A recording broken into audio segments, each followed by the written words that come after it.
కీర్తనల గ్రంథము 31వ అధ్యాయము 23వ వచనాన్ని చూడండి.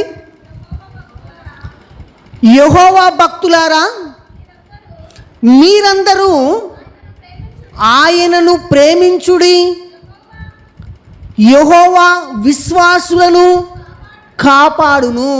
అని ప్రారంభము నుండి దేవుడు ఎవరిని కాపాడతాడో, ఎవరికి తోడుగా ఉంటారో మనము ఆలోచించుకుంటూ వచ్చాము.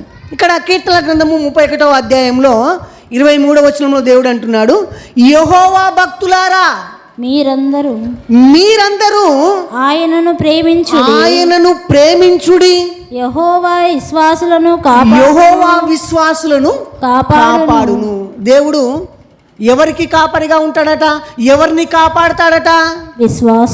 విశ్వాసులను.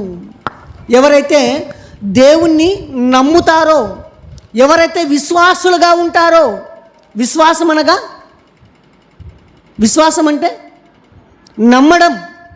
ఎవరైతే దేవుణ్ణి నమ్ముతారో అలాంటి వారినందరినీ కూడా మరి దేవుడు కాపాడుతాడంట. వారికి కూడా తోడుగా ఉంటాడట. వారికి కూడా తోడుగా ఉంటాడు. అందుకని ఆయన అంటున్నాడు, యెహోవా భక్తులారా, మీరందరూ ఆయనను ప్రేమించుడి. యెహోవా విశ్వాసులను కూడా కాపాడుతాడు. విశ్వాసులకు కూడా కాపరిగా ఉంటాడు, తోడుగా ఉంటాడు. అలాగనే మనం చూడగలిగితే, ఇదిగో విశ్వాసం అంటే మరి నమ్మకము ఉంచడాన్ని విశ్వాసము అంటారు. అలాగనే మనం చూడగలిగితే చాలామంది ఇదిగో మేము విశ్వాసులం అని చెప్పుకుంటుంటారు.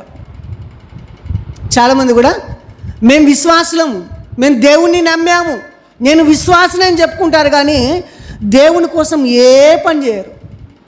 పేరుకు మాత్రమే విశ్వాసులు. అందరు కూడా పేరుకు మాత్రమే విశ్వాసులు. కానీ దేవుని కోసము ఏం చేస్తున్నాం మనం? దేవుని కోసం మనం ఏం చేస్తున్నాము? ఒక విశ్వాసిగా, దేవుని ఎరిగిన వానిగా, దేవుని నమ్మిన వానిగా దేవుని కోసం నువ్వేం చేస్తున్నావు? దేవుడిచ్చినటువంటి పనిని చేస్తున్నామా? దేవుని కోసం నీ కష్టాన్ని ఇస్తున్నావా? దేవుని కోసం నీ సమయాన్ని ఇస్తున్నావా? ఊరికి నేను విశ్వాసం చెప్పుకుంటున్నావా? అంటే చాలామంది అలాగనే ఉన్నారు. పేరుకు మాత్రమే విశ్వాసం అని చెప్పుకుంటున్నారు, కానీ క్రియలు లేవు. ఏం లేవు? క్రియలు లేవు, పని లేదు, దేవుడిచ్చిన పని లేదు. దేవుని కోసం ఏ పని చేయరు. కానీ ఇదిగో నేను విశ్వాసం అని చెప్పుకుంటుంటారు. అందుకనే